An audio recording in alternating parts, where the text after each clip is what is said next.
Everybody, this is part 2 of the 3-3 proving lines are parallel. So we've already done the notes. Make sure you check out the video for that if you are just now finding part 2. We've gone through what makes them what they are. So I went through the definitions and I went through why they are what they are. So I'm going to this next page. I'm going to use for number 7. All right. So here we go. It says, given the following information, determine which lines, if any, are parallel. State the converse that justifies your answer. Okay, 2 and 4. All right, well, 2 is at the corner of C and A. 4 is at the corner of D and A. Now, I said A both times, which makes A the transversal. The parallel lines are the other 2 letters that I said. So I said C and A, and I said D and A. Now, the skinny 11 is the symbol for parallel.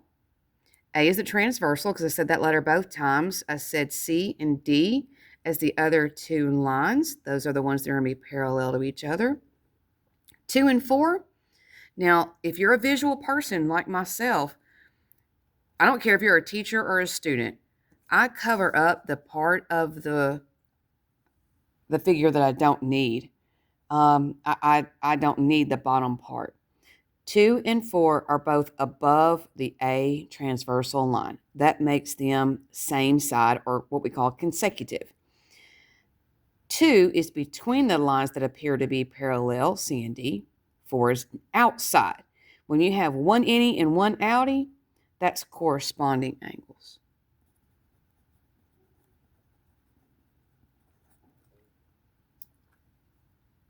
All right, next up, 5 and 10. Okay, 5 is at the corner of C and A. 10 is at the corner of C and B. What line did I say both times? That's going to be your transversal. So 5 is at A and C. 10 is at B and C. I said C both times. That's my transversal. The other 2 letters I said would be the parallel lines. So 5 and 10 are congruent to each other. So I said A and C. And I said B and C. So A and B will be the lines that I'm referring to as being parallel. Now, again, I'm a visual person, so I'm going to cover up. So I don't look at the whole figure. I just want to look at 5 and 10. Now, 5 is on the left of the C transversal, and 10 is on the right of the C. That makes them alternate. They appear to be between the 2 lines that are parallel. That makes them interior.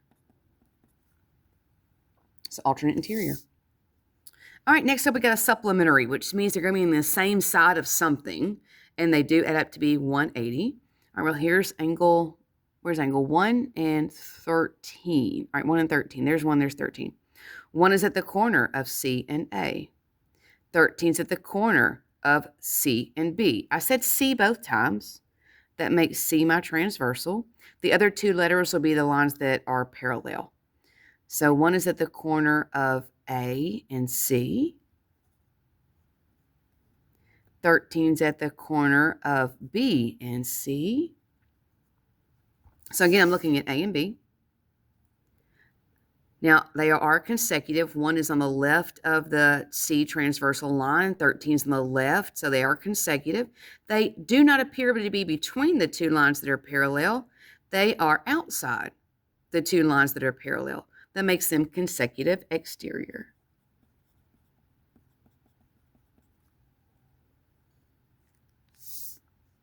One and 14. There's 1. There's 14.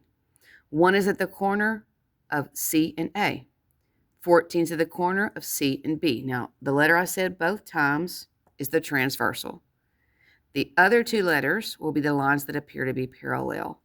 So 1 and 14. For 1, I said it's the corner of C and A. 14 is at the corner of C and B. Now the question is what are they to each other? Well, 1 is on the left of the transversal C, 14 is on the right. That makes them alternate. Are they between the two parallels or not between? And they're well, not between. 1 is above the two lines that are parallel, 14 is below them. That makes them exterior. Moving on, 14 and 15. All right, well, there's 14, there's 15.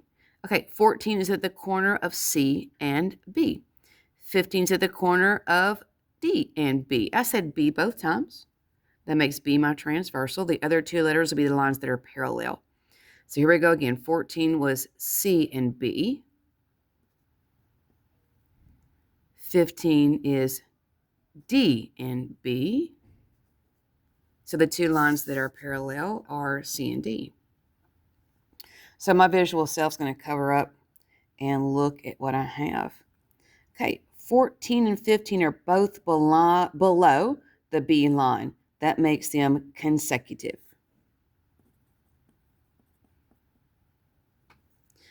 They are between the two lines that appear to be parallel. That makes them interior.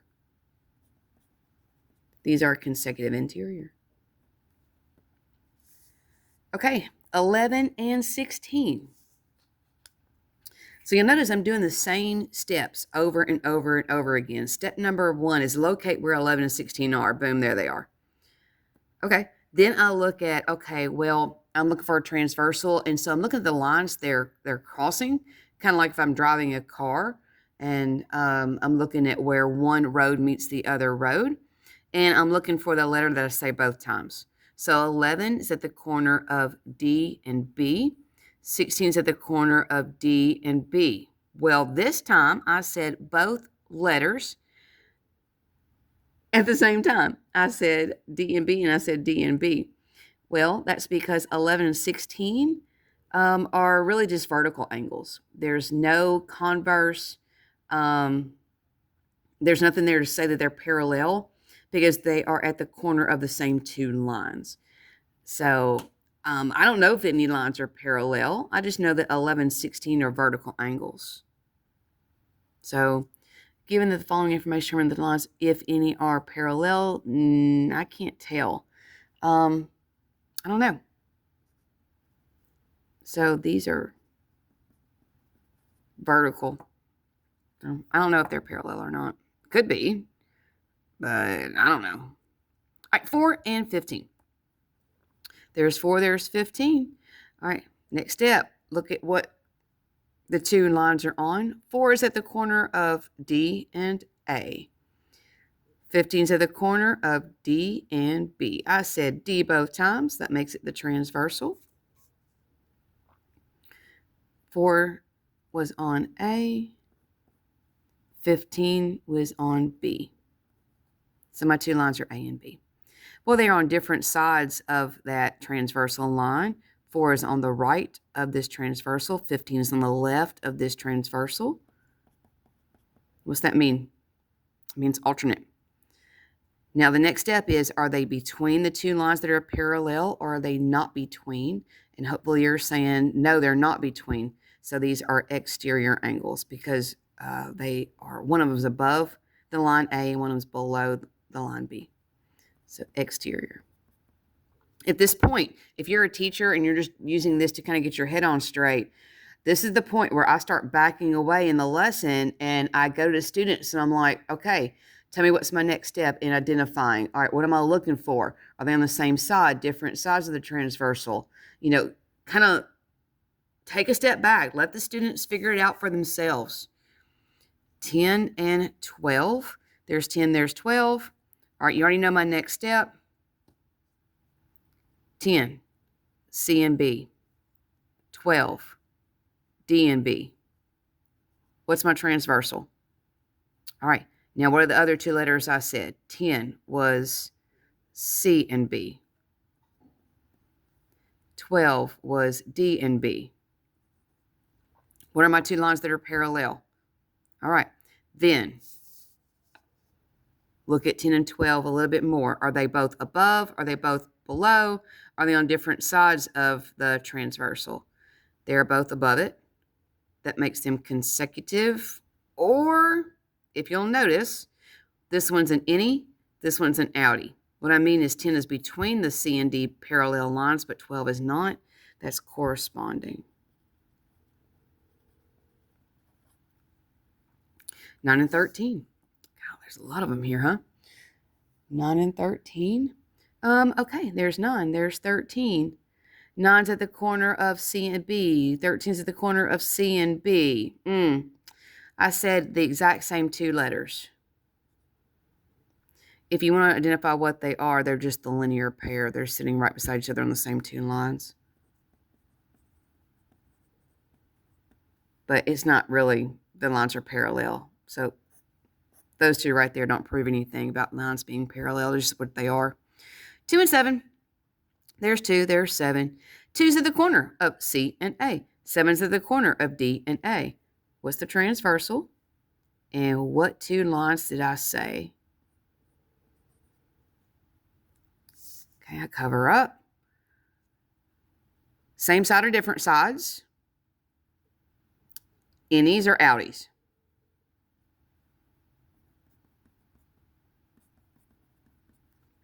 I'm starting to back away from you guys. Now, I'm still writing down what they are, but I'm leading you through. I'm not explaining. 6 and 11. There's 6. There's 11. 6 is at the corner of A and C. 11's at the corner of B and D. I did not repeat a letter. No transversal. No lines parallel. 6 and 11, they're really nothing to each other. All right, what are we doing here? All right, it looks like we're doing the same thing on number 8. Given the following information, determine which lines, if any, are parallel. State the converse that justifies your answer. Okay, same darn thing. They just added another parallel line to the P, Q, and the R. Okay, so 9 and 22. There's 9. There's 22. So I don't need this line.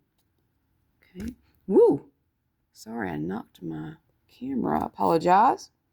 There we go. Okay, so 9 and 22. All right, same concept. 9 is on S and Q. 22 is on S and R.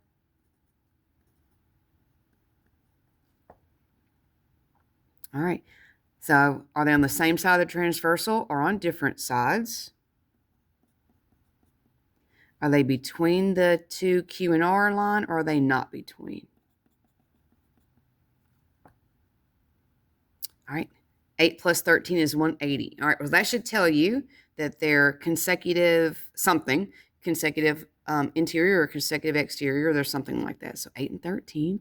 Where is it? There's 13. There's 8. So I'm looking at 8 and 13. Okay, so 8 and 13. 8 is at the corner of T and P. 13 is at the corner of T and Q. The repeating letter is the transversal, and I put it here just to remind myself what it is. The other two letters are the lines that are parallel. They are on the same side of the T line.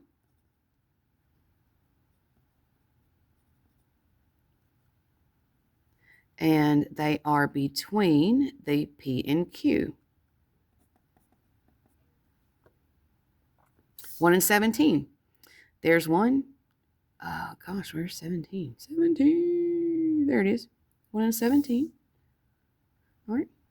So 1 is at the corner of S and P.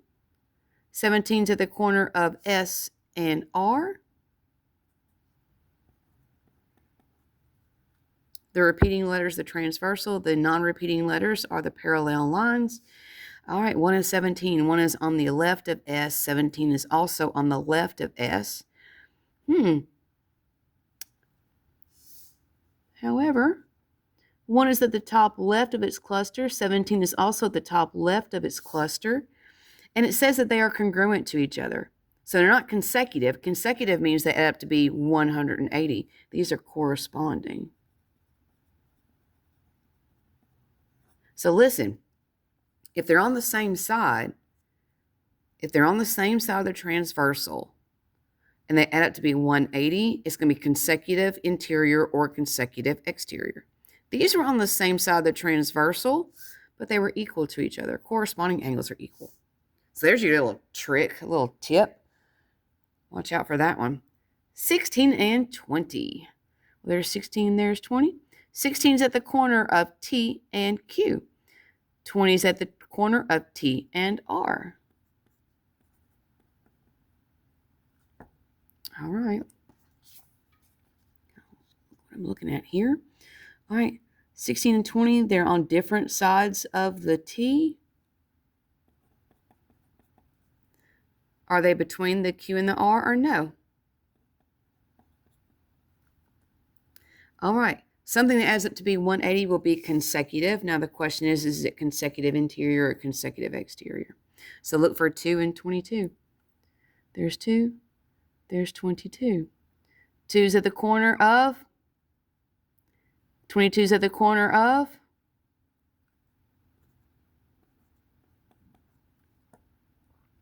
You have to answer these questions for yourself as you go. So pause this video if you need to. This is what I've got so far. I got the transversal. I got the 2 parallel lines. The question is, I already kind of know, but are they really on the same side? Yes, they are. They're both on the right of the transversal. And I guess the question is are they innies or outies? Are they between the 2 parallels or not between?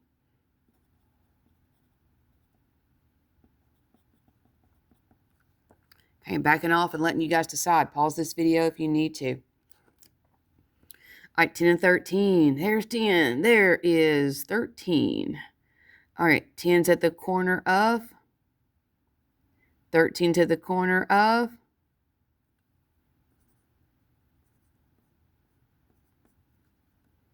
Now, isn't that interesting? They don't even look congruent.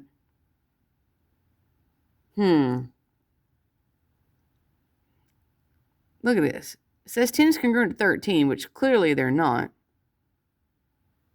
So I guess don't go on looks. So this one's kind of messing with my brain. 10's at the corner of Q and S. 13's at the corner of Q and T. So this would be the transversal. This would be the 2 parallel lines, which obviously at this angle, they don't look that way. But have you ever looked down the track of a train? And those rails are parallel, but perspective is everything. If you kind of look down the track, they don't appear to be parallel. So this one, I think, is what throwing me off. I think this is a nice railroad track type problem. This is my transversal. S and T are my parallel lines. So I think it's all perspective. They're both above the transversal.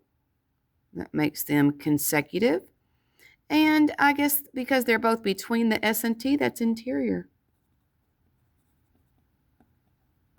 So if you ever come across a problem very much like this that kind of blows your mind, sometimes you got to think, hey, there are things out there that appear to not be parallel, but they actually are. You just got to look at it a different way. Train tracks are, they look like they meet, but they really don't if you walk down them. They're parallel tracks. 3 and 22. Okay, there's 3. There's 22. 3 is at the corner of, and 22 is at the corner of, That makes it the transversal and the parallel lines. Okay, so 3 and 22. 3 is on the right. 22 is on the right. It says they're congruent. They're both on the same side, but it says they're congruent to each other.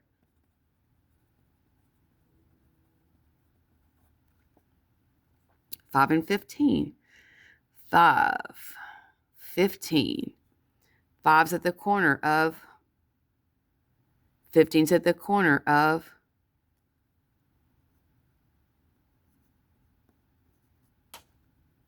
Okay, so it says they're congruent to each other.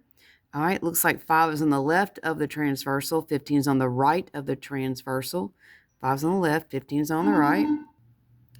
All right, alternate exterior. 2 and 16, they're telling me they're 180 degrees, so I know they're consecutive something. My two types are consecutive interior, consecutive exterior. Here we go, locate 2 and 16. Okay, there's 2, there's 16. 2 is at the corner of P and S. 16 is at the corner of T and Q. They're not even on the same line. There is no transversal. So, saying that they are on the same line, they're not. 2's at S and P, and 16 is at T and Q. There is no transversal. Now, I'm not saying they don't add up to be 180 degrees, but if there's no transversal, if they're not on the same line, I'm not really sure that I can prove that they're parallel to one another. Interesting. Okay. Number 9. Says if two lines are parallel to the same line, then they are parallel to each other. If P is parallel to Q and Q is parallel to R, then P is going to be parallel to R. All right. If A is parallel to C, state which lines are parallel and why. Okay, so if A is parallel to C. Oh, hang on a second. All right, you guys. So they just made an announcement. I had to pause it for a second. The bell's going to ring, so I'll do this kind of quickly. If A and C are parallel, then this 108 is this 108 because they're corresponding angles, which makes, let's see. These two would add up to be 180 degrees because they are supplementary. They're the linear pairs. That means that's 84. All right, so sorry about that. Somebody walked into my room. I apparently had to go move my vehicle. Anyway, so if this is 96, 180 minus 96 is 84. And since this is 84, these are what would be called corresponding angles. So C and B would be parallel. So I guess B joins the group. So now I got to see if D is it. So I'm going to do 180 minus 108.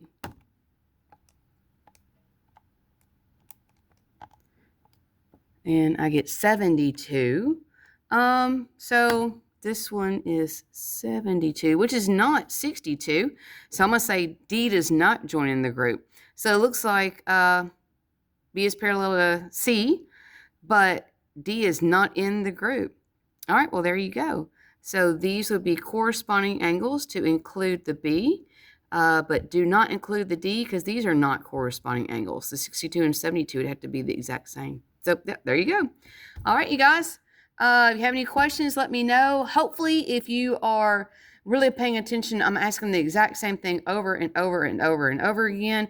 And that basically just kind of eliminates some of the answers and focuses it more towards kind of really what the definitions are of others. All right. Like always, though, if you have a question, ask me, ask your teacher. Have a great one. Bye.